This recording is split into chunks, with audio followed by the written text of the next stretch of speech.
Hi friends, welcome back to our channel. இன்றைக்கி ஹெல்த்தியான பன்னீர் டிக்கா எப்படி செய்யுதுன்னு பார்க்கலாமா? அதுக்கு 2 ஆனியன், ஒரு கேப்சிகம், 200 கிராம் பன்னீர் எல்லாத்தையும் ஸ்கொயராக கட் பண்ணி எடுத்துக்கோங்க. கொஞ்சம் ginger garlic paste 1 spoon, coriander, yogurt 2 spoon, curry leaves. நம்ம இதுக்கு தேவையான ஸ்பைசஸ் பார்த்துடலாம். மிளகாய் பொடி, கரம் மசாலா, கறி மசாலா, மஞ்சள் தூள், salt, mixed herb, chilli flakes, ketchup and soya sauce இதெல்லாம் நம்ம எடுத்துக்கலாம்.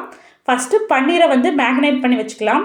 அதுக்கு ஒரு பிளேட் எடுத்து நம்ம யோகட், ஜிஞ்சர் கார்லிக் பேஸ்ட்டு, நம்ம ஸ்பைசஸ்லாம் ஆட் பண்ணி பன்னீரையும் அதில் ஆட் பண்ணி நல்லா மேக்னேட் பண்ணி வச்சுக்கோங்க.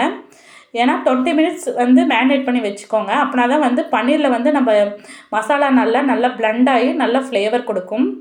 எப்பயுமே நம்ம குக் பண்ணுற ஆயிலை பார்த்து செலக்ட் பண்ணி வாங்கணும்.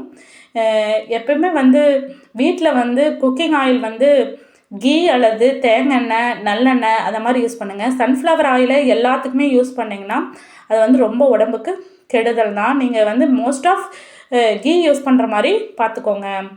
ஏன்னா கீ சாப்பிட்டா உடம்பு போட்டுரும் அப்படின்னு சொல்கிறாங்க. ஆனால் கீயில் குட் ஃபேட் இருக்குது. நம்ம எப்பயுமே குட் ஃபேட்டை அதிகமாக எடுத்தோம்னா நம்ம பேட் ஃபேட்டெல்லாம் ரிமூவ் ஆயிரும். அதங்காட்டி நீங்கள் கீ அதிகமாக உங்கள் ஃபுட்டில் யூஸ் பண்ணிங்கன்னா உங்களுக்கு எந்த ஒரு உடம்புல எந்த ஒரு ப்ராப்ளமும் வராது.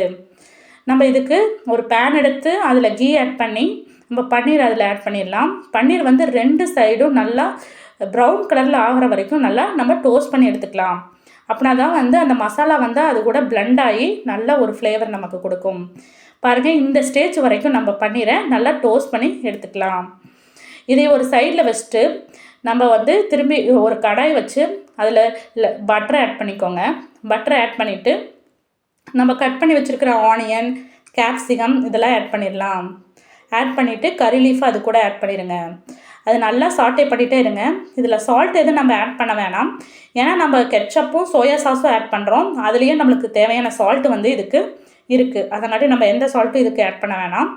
நல்லா சாட்டே பண்ணிகிட்டே இருங்க. இது நல்லா ப்ரௌன் கலரில் ஆகணும். கேப்சிகமும் ஆனியனும் நல்லா ப்ரௌன் கலரில், நல்லா லைட் ப்ரௌன் கலரில் ஆகிற வரைக்கும் நம்ம அதை சாட்டே பண்ணிகிட்டே இருக்கணும். பாருங்கள், இந்த ஸ்டேஜ் வரும்போது நம்ம இதில் லைட்டாக சோயா சாஸ் ஆட் பண்ணிடலாம். சோயா சாஸ் நம்ம எதுக்கு ஆட் பண்ணுறோம் அப்படின்னா அது ஒரு சால்ட்டி ஃப்ளேவர் கொடுக்கும்.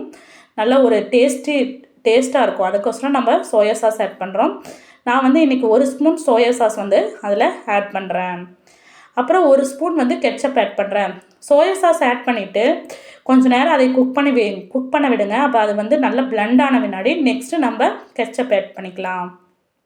இது 2 ஆட் பண்ணிவிட்டு நல்லா டோஸ்ட் பண்ணிங்கன்னா நம்மளோட கேப்சிகமும் ஆனியனும் நல்லா ஒரு டார்க் கலரில் வரும். அந்த ஸ்டேஜ் வரைக்கும் நல்லா அடுப்பை ஸ்லோ ஃப்ளேமில் வச்சு இதை மாதிரி டோஸ்ட் பண்ணிகிட்டே இருங்க. இது ரொம்ப ஹெல்த்தி ஃபுட்டு. இது ஸ்டொமக் ஃபில்லிங் ஃபுட்டு. இது கூட நீங்கள் வேறு ஏதாவது வச்சு சாப்பிட்ணும் அப்படின்னு கூட கிடையாது. இது நீங்கள் அப்படியே சாப்பிட்டிங்கன்னா இது ஃபுல் ஆஃப் ப்ரோட்டீன். இது ரொம்ப உடம்புக்கு ஒரு எனர்ஜி கொடுக்கும். மசில்ஸ், உங்களுக்கு கைவலி, கால் வலி அதை மாதிரி ஏதாவது பிரச்சனை இருந்தாலும் பன்னீர் நம்மளுக்கு ஒரு நல்ல ஒரு வெஜிடபிள் ப்ரோட்டீன் அப்படின்னு சொல்லலாம். இதை மாதிரி டோஸ்ட் பண்ணி நல்லா இந்த ஸ்டேஜ் வரும்போது நம்ம எடுத்து வச்சுருக்கிற பன்னீரையும் அதில் ஆட் பண்ணிடுங்க. சில்லி ஃப்ளேக்ஸ் நமக்கு ஒரு ஸ்பைஸ்னஸ் கொடுக்கும். அதங்காட்டி 1 ஸ்பூன் நம்ம சில்லி ஃப்ளேக்ஸ் அதில் ஆட் பண்ணிடலாம். அதை பன்னீர் அதில் போட்டு ஆட் பண்ணி நம்ம மிக்ஸ்டு ஹர்பு அதில் ஆட் பண்ணிவிட்டு நம்மளோட பன்னீர் டிக்கா பாருங்கள் எவ்வளோ சூப்பராக ரெடி ஆயிடுச்சு. இது நீங்கள் வீட்டில் ட்ரை பண்ணி பாருங்கள், எப்படி இருக்குன்னு சொல்லுங்கள். இது உங்களோட ஃபேவரட் புக்கில் இந்த ரெசிபி கண்டிப்பாக இருக்கும்.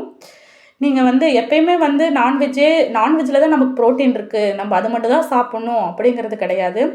வெஜிடேரியனில் ப்ரோட்டீன் வேணும்னா நம்மளுக்கு பன்னீர் ரொம்ப மஸ்ட்டு.